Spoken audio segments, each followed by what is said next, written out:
So this is like a different video than I usually do, with a walk and talk. And I wanted to talk about, the fact that we're like wage slaves in a certain way. Maybe you're thinking what it has to do with, you know, occult, esotericism, hidden knowledge, and whatnot. But I think there's like a connection, obviously. Since I was even younger, a kid, I always thought, why do we have to work, 40 hours a week? Why do we have to go to work even? I always thought it was odd, and that really didn't make any sense. Since I was a kid, I always thought, it felt like a prison somehow. I don't know why. I don't know where these ideas came from. But the point is, which makes pretty much sense if you think about it, is if we're like committed in a certain way to our job for 8 hours a day, 10 hours a day, or whatnot, are we gonna find time to improve ourselves? Are we gonna find time for self-development, for example? Or how can we get our freedom back just to do whatever we want to do? So I always thought that it was odd, because pretty much you give up all of your freedom. Some people don't think about it. They don't have this kind of reasoning. They think it's pretty normal to just go somewhere else for 8 hours a day, get paid for it, go back home, whatever. But for most of us, it's not. And since that's what the system promotes in a certain way, for people like us who have a different mentality or a different vision, obviously it's going to be hard, because that's what the system promotes. So whatever system you are in, if you're kind of a fish out of water in that system, you're gonna always have like a hard time.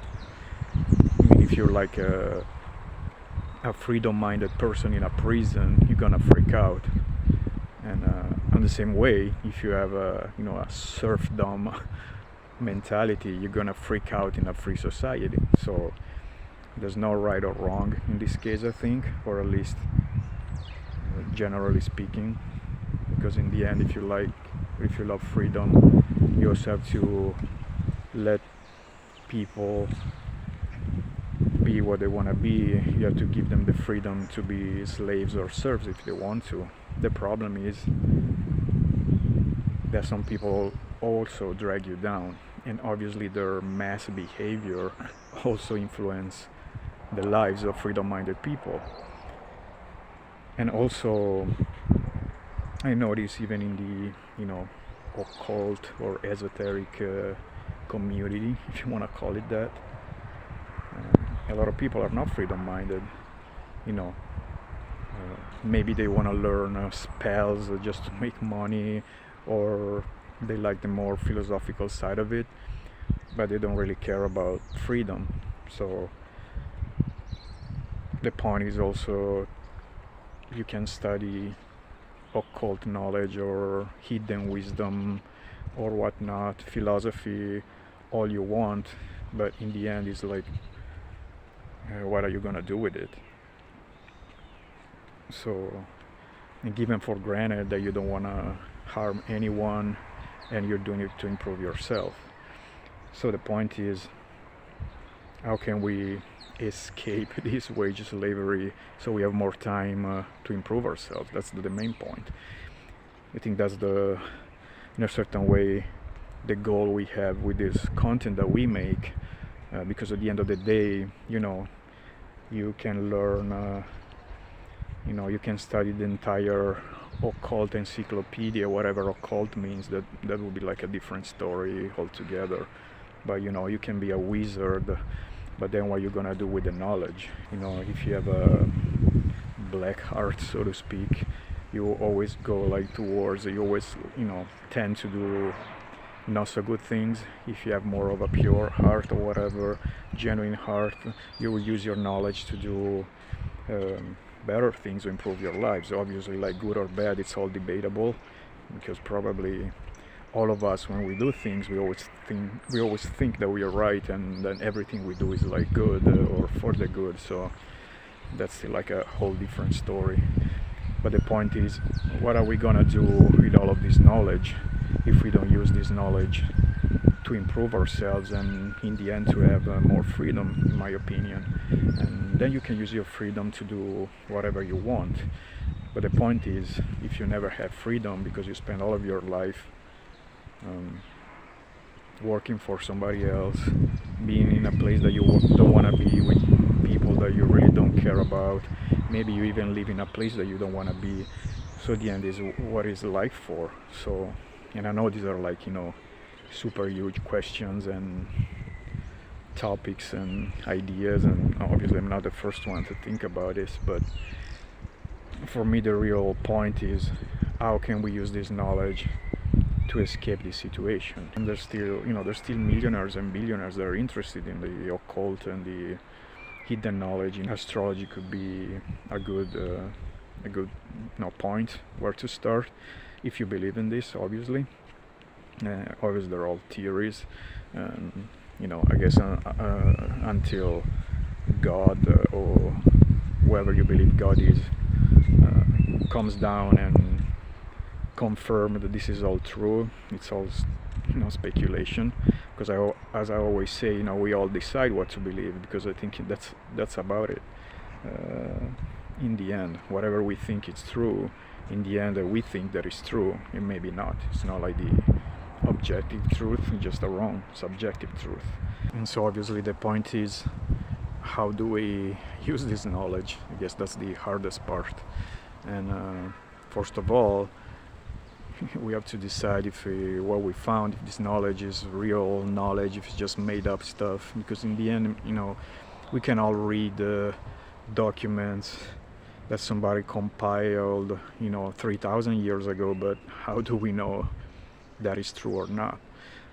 Unfortunately, we have this idea a lot of times that anything that it's like ancient is some kind of inspired and absolute true teaching. That may be not the case. People lie today. Why do you think people couldn't lie 3,000 years ago? How do we know if that's like truth? In the end, again, we always decide what to believe. So the point is, when you decided that that's the truth, how are you gonna use it? So I guess that's the main point. So we can spend all of our life studying, researching, but then what's the point for it? I can study all of the spells of Middle Ages, whatever, witchcraft, but if tomorrow morning I still have to wake up and go to a factory, for me there's no point. I mean, personally, maybe you like to go to a factory, and then in your free time you want to cast spells. That's your choice. You can do whatever you want in a certain way. So I guess that's the main the real challenge. What are we gonna do with this knowledge? Are we gonna help other people? Are we just gonna use it for ourselves?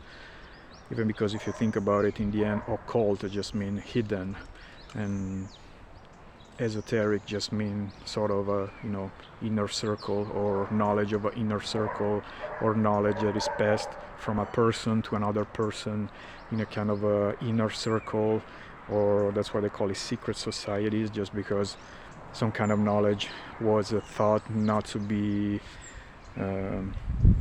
available for everybody, or it wasn't a good idea to share with everybody. Because think about it, if you find something really peculiar, you probably think about it before you share it with other people.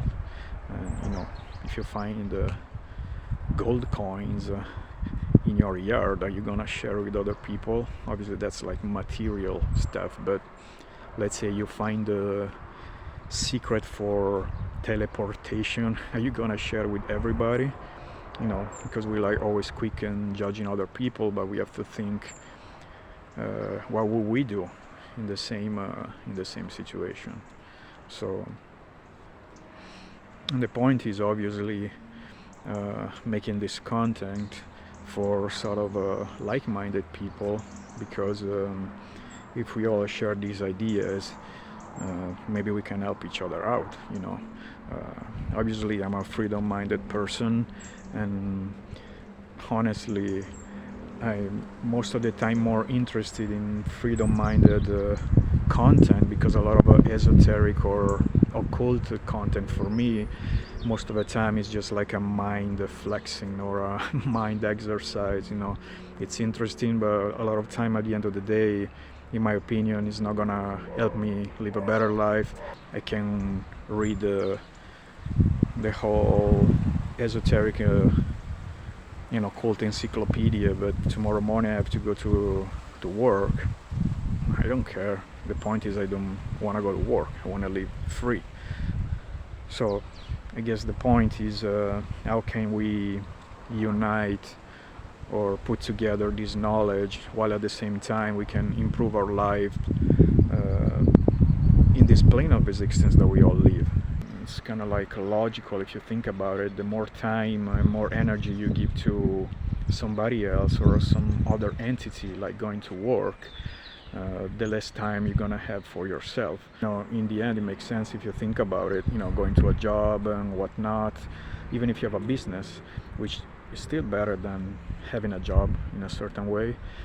Most people have no idea how much it takes, to take in a certain way your life in your own hands, in a certain way, because in the end we'll never do anything by ourselves.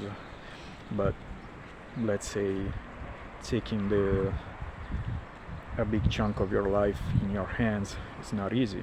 You have no guarantee that you're gonna succeed. Probably nobody's gonna help you, nobody's gonna give you money. You have to do everything on your own for the most part. You risk it all. On your own, and then still you fall on your own. You have to bounce back on your own. So most of the times, obviously if you go to a job, it's easier. You don't have to think about anything else when you go home. So it's always like a trade-off. Obviously with the new technology, a lot of people obviously are taking advantage of it.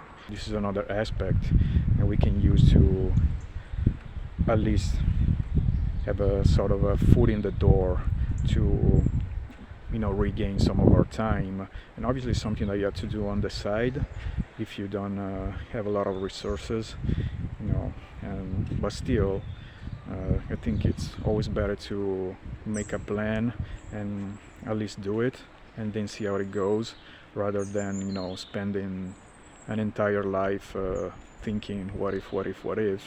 At least you know that you had a plan, you can act on the plan, even if you have no guarantee or anything, but at least you know that you tried. Although, like as the others say, there is no try, only do or do not.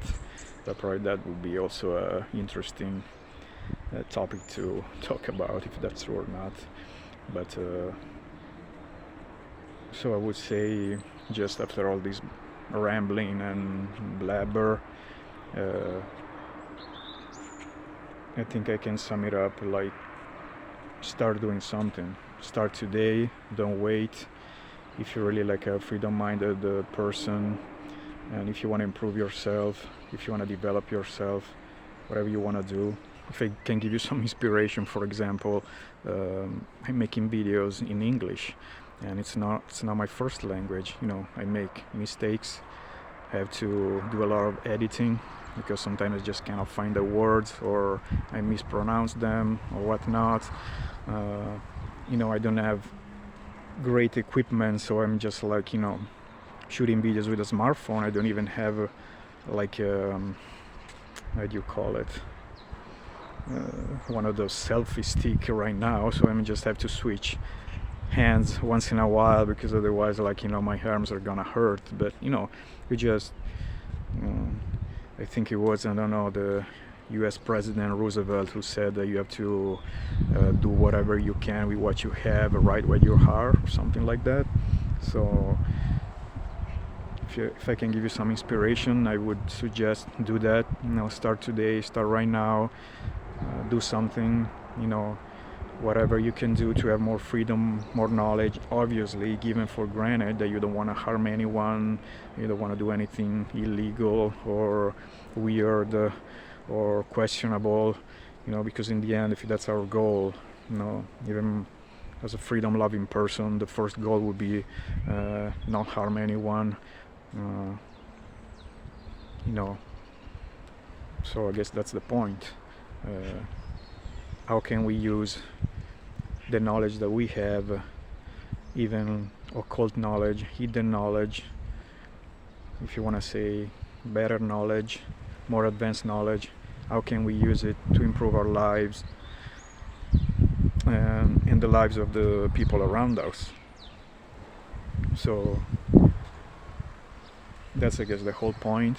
Start today, do something, make a plan, ask for help if you have to, but just do it.